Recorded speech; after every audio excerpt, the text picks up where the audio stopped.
Looking ahead, Tennessee, they've got 4 games left on the schedule. You've got LSU on Tuesday night, travel to Baton Rouge. Not going to be an easy game, but you're definitely a better team than LSU. You should get a win in that one.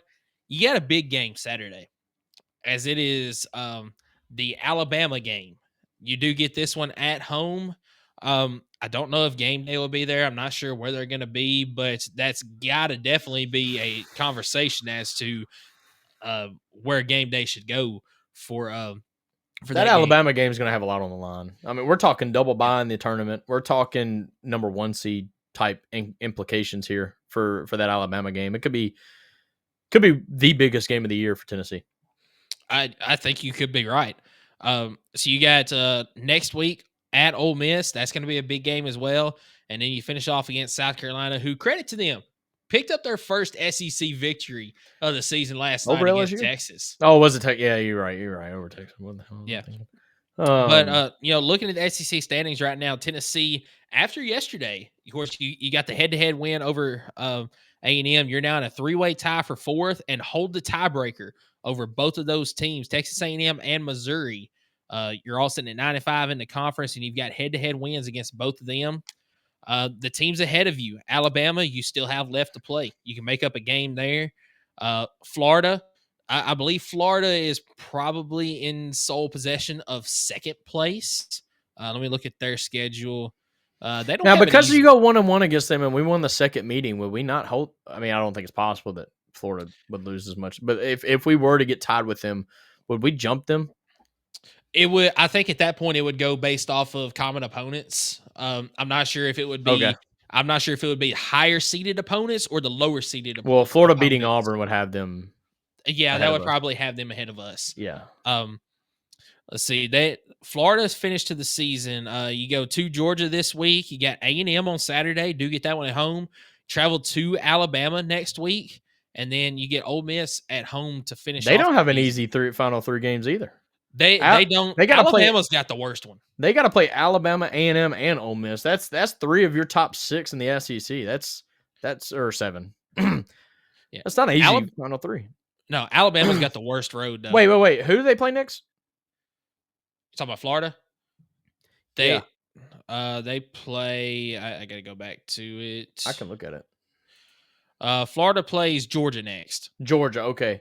Yeah. I thought when you said that it was a cupcake and then 3 tough games to finish the year. Listen to Alabama's. No, Alabama's brutal, and in fact, they were about to be reeling, but they rallied to beat. Was it Kentucky? Yeah, Kentucky started strong in that game, and credit to Alabama for coming back. But they were about to be losing 3 in a row. But yeah, go ahead. How do they finish? So the end of their season, they play at home against Mississippi State on. I believe that's top 25 matchup. Let's see. I believe that's Tuesday night. It might be Wednesday night. Top 25 matchup, and that will not be easy. Let's see. That's Tuesday night. Mississippi State is a tough team. You go on the road to Tennessee Saturday. Then you play number 2 Florida next Wednesday. And we all know who they end the game with. And you travel to Auburn to finish off the season. No. Okay, so that's just the Final Four, but we're not going to talk about how they started this run against Auburn. So really, from Auburn to Auburn, this is their season, right? They played Auburn, then they played 15th-ranked Missouri, then they played 17th-ranked Kentucky, and then they're playing number 21, number 6, number 2, number 1. And Tennessee might actually jump up a little bit in the next week's rank. Does this look similar to Tennessee's start to the SEC slate? I would say similar. I think it's a little bit more harsh, but I think it definitely is. But I think overall they've had an easier schedule up until then. Obviously, it's going to equal out. But I'm looking here. They played Texas, Arkansas, Georgia. Arkansas, you could argue, is a decent team. They played LSU, Vanderbilt, solid team. They scored 100 on them. But then they played, Kentucky, Ole Miss, South Carolina, A&M, Oklahoma. So, I mean, I think you're going to learn a lot about Alabama here in this final 2 weeks. So, I think they're a solid team, but I know they've not had a gauntlet like this the entire year. And you've seen they've started out 1-2 in the first 3 of their gauntlet, and they still got 4 to go. And I think they should beat Mississippi State, but you get a game, you get Alabama, and Mark Sears is not clicking. I think anybody can beat them. I Anybody. completely agree with you. I think anybody can beat them, but Mark Sears is not clicking. But when Mark Sears is clicking, this team could beat anybody. So it's we'll see, man. I think for Tennessee's sake, I want them to be competitive. I think, but then again, I don't think I really care. I think all the dominoes are going to kind of eliminate each other. Obviously, number 1 seed's gone. There's no way you get the number 1 seed. Actually, no. Mathematically, it's not gone technically because you're 4 games behind. So yes, I see what you're saying. Well, all right, I take it back. If Auburn was to go 0-4 in this Final Four stretch, which they could, Auburn would hold the tiebreaker over you. So yes, number 1 is eliminated. Yeah, you can get number 2, but all right, Auburn could absolutely go 0-4 in this Final Four stretch. I don't think they will, but their Final Four games, you play against Ole Miss at home on a Wednesday night. They have just as hard of a Final Four. You're right. I'm looking at it. You travel to Kentucky on Saturday. That's a noon game, by the way. Kentucky is the dumb team that could beat an Auburn team. Not necessarily that they're good enough to beat them, but like they are an offensive driven team. And Kentucky at their best can beat anybody. But the thing is, a lot of times you get Kentucky that's in the middle. Unless they're playing Tennessee. That's very true. All right. Anyway, Kentucky on Saturday. Next Tuesday, they travel to College Station to play A&M. A&M's solid team. And then you finish off the season at home against Alabama. And you got to know A&M ain't going to do 5 of 30 from 3-point land against anybody else. I mean, I think I think Tennessee got a little bit lucky there, but I think you got to credit the defense too. I think A&M could look. Auburn and Alabama have a final stretch like that. That is insane. And that's 2 of your top 3. I think Florida could look at the end of this year and actually be sitting at the top spot. I think that Florida Alabama game is going to be massive implications for the top spot in the SEC. Yeah, absolutely. And Auburn, I want to talk about Auburn just real quick. Yep. Because we've kind of already moved past the A&M thing, and we're already talking about the final, standings and whatnot. But Auburn, is that not the weirdest team? Like, undoubtedly number 1. But do you not feel like they constantly play up and down to their level of competition, and yet somehow they flirt with their food or whatnot, and they just barely win? I feel like that's going to cost them at some point. Could it be here in the Final Four games? I think that it probably will. But, good teams find a way to win. And I think I mentioned it last week, or maybe it was after Tennessee played against Auburn. Does Jani Broome not look like the most nonchalant, I could care less player out there whenever he's actually playing? I don't like Jani Broome. I think he does great on the court, but every bucket he makes, that's like the most basic bucket ever. He'll look at his competition like, you're not supposed to be here. Like, I'm way better than you. Like, he's so cocky on the court. Now, yeah, obviously he's backing it up, but I think at some point you got to also respect your competitors, and I feel like he has zero respect for his competitors. So it's hard for me to compliment or talk about his game when I feel like he honestly could care less about anybody he plays against. Yeah, and I guess that's kind of what I'm getting at. He is very cocky, but also, when he's out there, it never looks like he's giving his full effort. Like, no, and he limps all the time. Bro limps nonstop. He makes a play, he's limping. Like, he's running down the court, he's limping. Like, I guess you're right. I mean, he doesn't look like he's trying, but I don't know.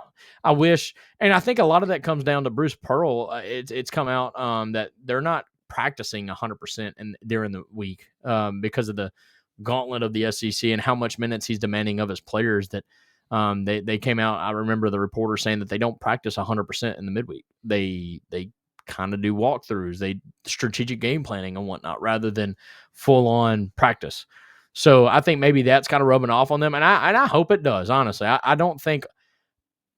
think Auburn is doing what they need to do, but I don't view them as like the best team in the country. I feel like they are beatable. It's just teams are not getting it done against them. And then you got to credit that to Auburn. I mean, but no, Jani Broome, I feel like just has zero respect for his competitors. I think that's what it boils down to, and I don't like that whatsoever. I feel like no matter how good you are, you should always have respect for your competitors. And even if you're way better than them, okay, act like you're better. Like, there's no room for it. Him and Oh, what's his teammate's name? Is Baker Lazar or what's it? Chad Baker Mazara. Yeah, that guy. That dude, same exact thing. He'll make a shot and like stare down at the bench. I mean, he's always done it. And then we'll sit there and play victim when he gets called out for it and act like he didn't do anything wrong. Like, buddy, we all know what you're doing. Like, it's fine. I just hate the attitude at Auburn. Like, it's kind of unlike Bruce Pearl. I didn't think Bruce Pearl would allow that. I didn't, that's kind of surprising to me that he allows his team to act like that. But they're number one in the nation until somebody knocks them off. I guess, then kind of like Tennessee baseball, right? A couple of years ago, it's kind of, I don't want to sound double-sided here, but, they were very much cocky, confident. I don't feel like what they did was necessarily toward their competitors other than the bat flips and whatnot like that. And if you want to take that personal, that's fine. But I felt like that was more of like a hype and juicing up your bench more than it was actually like attacking the competitor themselves or staring down a pitcher when you're doing it, whatever. Like, I just feel like Auburn a little bit very much cocky, confident, which is a good thing in basketball, but still got to have respect for your competitors. Yeah, I agree with you.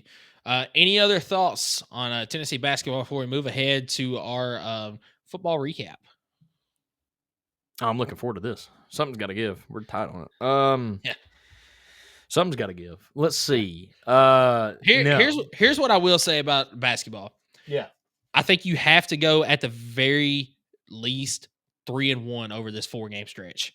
I think you can afford one loss here because you mentioned it. I think that the end of this schedule for the top 4 to 6 teams is going to take care of itself. And I think Tennessee probably has the easiest stretch of all those teams because they've played their gauntlet at the beginning of the SEC schedule. Everybody else is now getting into their gauntlet. So I think at the very least you go 3-1 and you can afford the solidly. Loss. You can afford the loss, but the loss has to come to either Ole Miss or Alabama. You can't lose to LSU or South Carolina. There's no 100%. Shot. Yeah. So yeah, I agree with that. And the reason why you're afforded that loss is because I think A&M. Not that I'm counting that as a loss, but I think that makes up for your Kentucky loss. I think that especially both of them, but beating A&M on the road the way you did in a 1-game match, this because you don't play an A&M twice this year, but like to go there to beat them, I think that makes up for one of the bad losses that you had. Not saying, like I said, it's not saying that it gives you one to give or anything like that, but like you said, people are about to start knocking off each other here in the final 2 weeks, so it kind of gives you some room to play with. It would be lovely to go 4-0, but it's kind of hard to ask a team to do that when you're playing 2 back-to-back ranked teams in Alabama and Ole Miss. That's going to be tough. We're going to find out a little bit about this team and how they finish out the year strong.